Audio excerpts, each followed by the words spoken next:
जय हिंद दोस्तों, स्वागत है फिर से नए वीडियो में। तो चलिए स्टार्ट करते हैं। आज का क्लास हिंदी का महत्वपूर्ण प्रश्न रहेगा। तो चलिए स्टार्ट करते हैं। पहला प्रश्न में है, फूल कौन सा संज्ञा है? फूल कौन सा संज्ञा है? ऑप्शन है समूहवाचक, जातिवाचक, व्यक्तिवाचक और भाववाचक। तो इसका राइट आंसर है ऑप्शन नंबर बी, जातिवाचक। प्रश्न संख्या 2 में है, ईमानदारी कौन सी संज्ञा है? ईमानदारी कौन सी संज्ञा है? ऑप्शन है व्यक्तिवाचक, भाववाचक, समूहवाचक या इनमें से कोई नहीं। तो इसका राइट आंसर है ऑप्शन नंबर बी, भाववाचक। प्रश्न संख्या 3 में है, प्रश्न संख्या 3 में देखेंगे, आप कौन सा सर्वनाम है? आप कौन सा सर्वनाम है? ऑप्शन है निश्चयवाचक, अनिश्चयवाचक, निजवाचक या इनमें से कोई नहीं। तो इसका सही उत्तर है ऑप्शन नंबर ए, निश्चयवाचक। प्रश्न संख्या 4 में है, प्रश्न संख्या 4 में है, तुम जा रहे हो कौन सा काल है? तो ऑप्शन है वर्तमान काल, भूतकाल और भविष्यत काल। तो इसका राइट आंसर है ऑप्शन नंबर ए, वर्तमान काल। क्या है? वर्तमान काल। प्रश्न संख्या 5 में है, प्रश्न संख्या 5 में है, समास कितने प्रकार के होते हैं? समास कितने प्रकार के होते हैं? ऑप्शन है 2, 4, 6, 8। तो इसका राइट आंसर है ऑप्शन नंबर सी, 6। समास कितने प्रकार के होते हैं? 6 प्रकार के। प्रश्न संख्या 6 में है, प्रतिदिन कौन सा समास है? प्रतिदिन कौन सा समास है? ऑप्शन है बहुब्रीहि, द्वंद्व, अव्ययभाव, द्विगु। तो इसका सही उत्तर है ऑप्शन नंबर सी, अव्ययभाव समास। प्रश्न संख्या 7 में देखेंगे, प्रश्न संख्या 7 में है, पाप पुण्य कौन सा समास है? पाप पुण्य कौन सा समास है?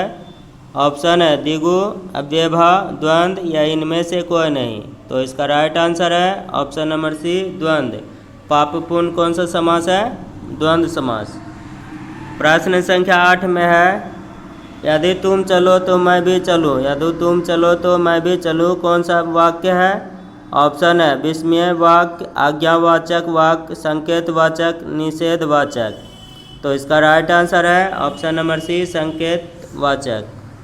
प्रश्न संख्या 9 में है, प्रश्न संख्या 9 में देखें, यथासंभव, यथासंभव कौन सा समास है? ऑप्शन है द्विगु, तत्पुरुष, अव्ययभाव, कर्मधारय। तो इसका सही उत्तर है ऑप्शन नंबर सी, अव्ययभाव। प्रश्न संख्या 10 में है, प्रश्न संख्या 10 में, द्विअन्नी कौन सा समास है? द्विअन्नी कौन सा समास है? ऑप्शन है अव्ययभाव, कर्मधारय, बहुब्रीहि, द्विगु। तो इसका राइट आंसर है ऑप्शन नंबर डी, द्विगु समास। प्रश्न संख्या 11 में है, प्रश्न संख्या 11 में देखेंगे, विशेषण कितने प्रकार के होते हैं? विशेषण कितने प्रकार के होते हैं?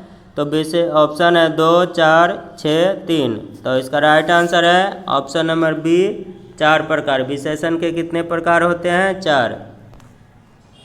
प्रश्न संख्या 12 में है, प्रश्न संख्या 12 में है, पेड़ से फल गिरा इस वाक्य में किस कारक की विभक्ति है? ऑप्शन है संबंध, अपादान, संप्रदान, अधिकरण। तो इसका सही उत्तर है ऑप्शन नंबर बी, अपादान। प्रश्न संख्या 13 में है, वह कुल्हाड़ी से वृक्ष काटता है इस वाक्य में से किस कारक की विभक्ति है? ऑप्शन है अधिकरण, संप्रदान, करण, अपादान। तो इसका सही उत्तर है ऑप्शन नंबर सी, करण कारक। प्रश्न संख्या 14 में है, माँ ने बच्चों को बुलाया इस वाक्य में किस कारक की विभक्ति है? ऑप्शन है संप्रदान, कर्म कारक, करण कारक और अपादान कारक। तो इसका सही उत्तर है ऑप्शन नंबर बी, कर्म कारक। प्रश्न संख्या 15 में है, अध्यापक शब्द का स्त्रीलिंग रूप क्या है? अध्यापक शब्द का स्त्रीलिंग रूप क्या है? इसका राइट आंसर है ऑप्शन नंबर ए, अध्यापिका। प्रश्न संख्या 16 में है, नायक शब्द का स्त्रीलिंग रूप क्या है? नायक शब्द का स्त्रीलिंग रूप क्या है? तो इसका राइट आंसर है ऑप्शन नंबर सी, नायिका। क्या है? नायिका। प्रश्न संख्या 17 में देखेंगे, सूर्योदय का सही संधि विच्छेद क्या है? सूर्योदय का सही संधि विच्छेद क्या है? तो इसका राइट आंसर है ऑप्शन नंबर सी, सूर्य जोड़ उदय। प्रश्न संख्या 18 में है, प्रश्न संख्या 18 में, क्या आप जा रहे हैं? क्या आप जा रहे हैं क्या में कौन सा निपात है? तो इसका ऑप्शन है अवधारण बोधक, प्रश्न बोधक, आदर बोधक, तुलना बोधक। तो इसका राइट आंसर है ऑप्शन नंबर बी, प्रश्न बोधक। प्रश्न संख्या 19 में है व्याकरण जानने वाला वाक्य के लिए एक शब्द है, यानी कि व्याकरण जानने वाला वाक्य के लिए एक शब्द क्या होता है?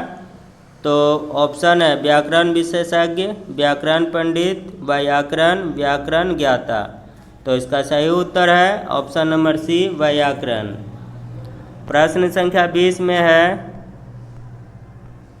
गाल बजाना का अर्थ होता है, गाल बजाना का अर्थ होता है, यानी कि गाल बजाना मुहावरे का अर्थ होता है।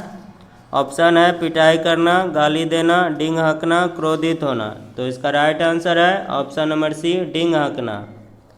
प्रश्न संख्या 20 में है अगर मगर करना का अर्थ है, तो ऑप्शन है कपट करना, बहाने बनाना, इधर की बात उधर करना, व्यर्थ समय गंवाना। तो इसका राइट आंसर है ऑप्शन नंबर बी, बहाने बनाना।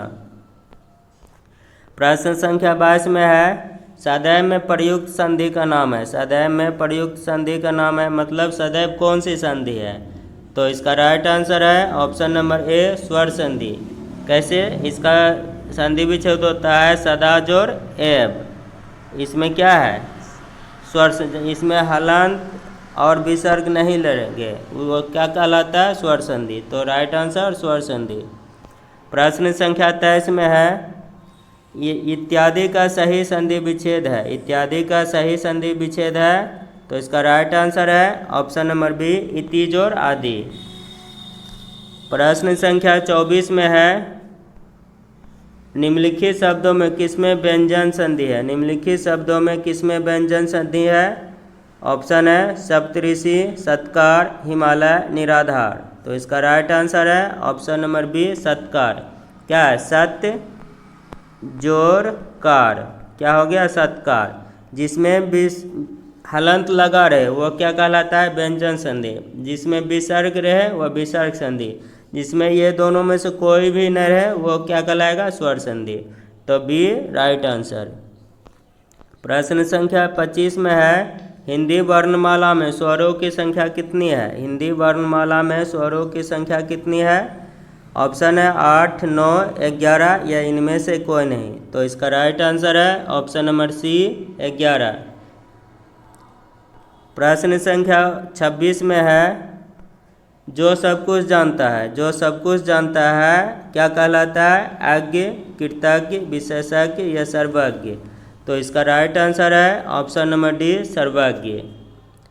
प्रश्न संख्या 27 में देखेंगे इनमें से कौन सी विपरार्थक शब्द पतझड़ का अर्थ है, यानी कि पतझड़ का विपरार्थक शब्द क्या होता है? ऑप्शन है बसंत, शीतल, सर्दी, विस्तार। तो इसका राइट आंसर है ऑप्शन नंबर ए, बसंत। प्रश्न संख्या 28 में है उसने कहा कि मैं घर जाऊंगा, उसने कहा कि मैं घर जाऊंगा कौन सा वाक्य है? ऑप्शन है प्रश्नवाचक, मिश्रवाचक, सरल वाक्य, संयुक्त वाक्य। तो इसका राइट आंसर है ऑप्शन नंबर बी, मिश्रित वाक्य, यानी दो को मिला रहता है। उसने कहा एक वाक्य, मैं घर जाऊंगा दूसर का, तो दोनों मिलके बना तो क्या हुआ? मिश्रित वाक्य। प्रश्न संख्या 29 में है विरोध करने के लिए सही मुहावरा है, यानी विरोध करना का मुहावरा है सिर झुकाना, सिर उठाना, सिर काटना, सिर चढ़ाना। तो इसका राइट आंसर है ऑप्शन नंबर बी, सिर उठाना मतलब विरोध करना। प्रश्न संख्या 30 में है, प्रश्न संख्या 30 में है इनमें से कौन सी शब्द समूह संज्ञा, समूहवाचक संज्ञा है? इनमें से कौन सी शब्द समूहवाचक संज्ञा है? ऑप्शन है मिठास, सोना, सभा या इनमें से कोई नहीं। तो इसका राइट आंसर है ऑप्शन नंबर सी, सभा। यानी कि जहाँ एक से ज़्यादा का बोध हो उसे क्या कहा जाता है? समूहवाचक संज्ञा।